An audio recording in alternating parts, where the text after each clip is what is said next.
Perdagangan manusia merupakan salah satu bentuk kejahatan lintas negara yang sangat serius dan kompleks. Berdasarkan definisi dari UNODC, perdagangan manusia adalah pengangkutan orang dengan cara paksa, penipuan atau penyalahgunaan kekuasaan untuk tujuan eksploitasi. Eksploitasi ini bisa berupa kerja paksa, perbudakan modern, eksploitasi seksual, hingga kejahatan digital seperti penipuan daring.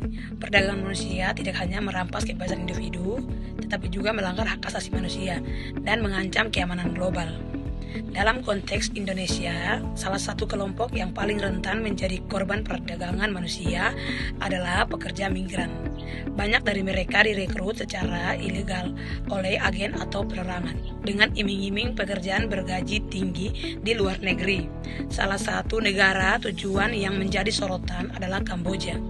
Di sana, para pekerja migran justru terjebak dalam jaringan sindikat kriminal yang memaksa mereka bekerja di industri penipuan daring atau scam-counter. Kasus-kasus ini menunjukkan bahwa perdagangan manusia telah berkembang menjadi bentuk yang memerlukan perhatian dan penanganan serius dari berbagai pihak. Faktor-faktor yang membuat Indonesia rentan karena adanya kesenjangan ekonomi dengan banyaknya permintaan kerja yang seringkali datang dari luar negeri. Karena adanya kesenjangan ekonomi inilah yang membuat banyak sekali warga negara Indonesia yang pergi mencari pekerjaan sampai ke luar negeri. Modus yang dilakukan pelaku atau sindikat relatif macam-macam dan sudah menjadi pola umum juga bahwa yang menjadi korban perdagangan serta eksploitasi akan direkrut dan dipindahkan secara paksa maupun sukarela. Warga negara yang menjadi korban sendiri akhirnya dipekerjakan sebagai scammer daring untuk menawarkan investasi palsu. Kemudian ada juga dengan cara memperlakukan korban untuk bekerja mengarah pada praktik-praktik eksploitasi seksual, perbudakan atau bentuk-bentuk perbudakan modern. Selanjutnya jenis eksploitasi. 1. Kerja paksa. 2. Perdagangan organ. 3. Eksploitasi seksual. Dan yang keempat, perbudakan dan penahanan ilegal. Selanjutnya ada pelaku. Pelaku merupakan perekrut rata-rata orang Indonesia yang mencari cara supaya mereka bisa mendapatkan pekerja Indonesia. Selanjutnya ada dampak pada korban. 1. Kematian. 2. Gangguan kesehatan mental dan fisik. 3. Pelanggaran hak asasi manusia. Dan yang keempat, eksploitasi ekonomi. Selanjutnya ada upaya penyelamatan atau penanganan pemerintah Indonesia. Pemerintah Indonesia melakukan pemulangan pekerja migran Indonesia yang ada di Kamboja tahun 2024 sekitar 391 orang dan tahun 2025 sekitar 82 orang. Total keseluruhannya yaitu 473 pekerja yang dipulangkan. Kedua, melakukan kerjasama imigrasi Indonesia dan Kamboja pada tahun 2024. Ketiga, meningkatkan penegakan hukum yang lebih ketat terhadap pelaku perdagangan manusia. Yang keempat, pencegahan bagi calon pekerja migran. Yang kelima, pemulihan dan reintegrasi bagi pekerja migran. Selanjutnya ada peran organisasi. AFESIP Kamboja atau Asia for Lesbians and Situation Precare. AFESIP, aksi untuk wanita dalam situasi rentan untuk membantu korban perdagangan manusia dan eksploitasi seksual di Kamboja. AFESIP menyediakan berbagai layanan seperti perlindungan, perawatan, dan rehabilitasi bagi para korban, serta advokasi dan pencegahan perdagangan manusia. Kedua, organisasi internasional untuk migrasi IOM Indonesia berperan penting dalam penanganan perdagangan orang di Kamboja, khususnya terkait dengan warga negara Indonesia yang menjadi korban. Peran ini mencangkup bantuan, repatriasi, pemulihan, dan reintegrasi bagi para korban, serta upaya pencegahan melalui peningkatan kesadaran publik dan kerjasama dengan berbagai pihak. Nah, selama tahun 2025, Kedutaan Besar RI di Phnom Penh mencatat lonjakan luar biasa dalam kasus WNI korban perdagangan manusia. Rata-rata terdapat 20 hingga 25 korban baru setiap hari kerja. Mereka direkrut melalui media sosial dengan janji kerja legal, lalu diberangkatkan ke Kamboja menggunakan visa wisata. Setibanya di sana, mimpi mereka berubah jadi mimpi buruk. Dipaksa bekerja di situs judi online, dikurung, disiksa, bahkan kehilangan nyawa. Jenis eksploitasi yang terjadi adalah dalam bentuk kerja paksa, penipuan, dan kekerasan fisik. Korban umumnya berusia 20 hingga 35 tahun. Didominasi laki-laki, tapi juga ada perempuan. Mereka berasal dari daerah ekonomi rentan, seperti Bekasi, Banyuwangi, dan Medan.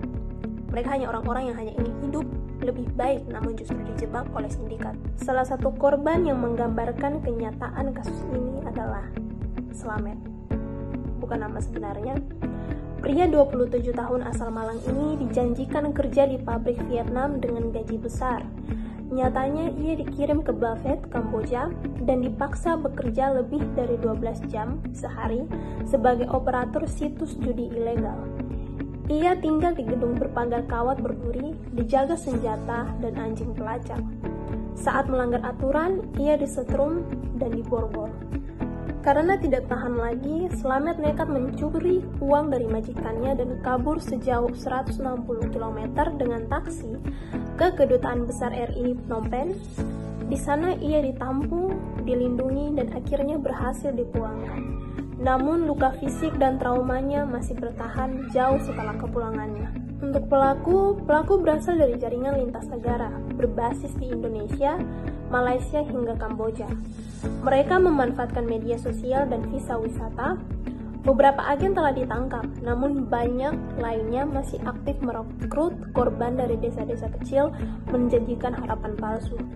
Kisah Slamet hanya salah satu dari ratusan yang terjadi di tahun ini.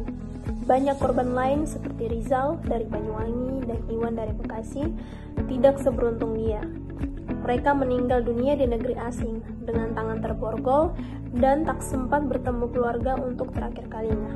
Upaya penanganan yang dilakukan oleh pemerintah Indonesia adalah menggencarkan penyelamatan melalui Kedutaan Besar RI Phnom Penh, kerjasama bilateral dan sosialisasi bahaya migrasi ilegal.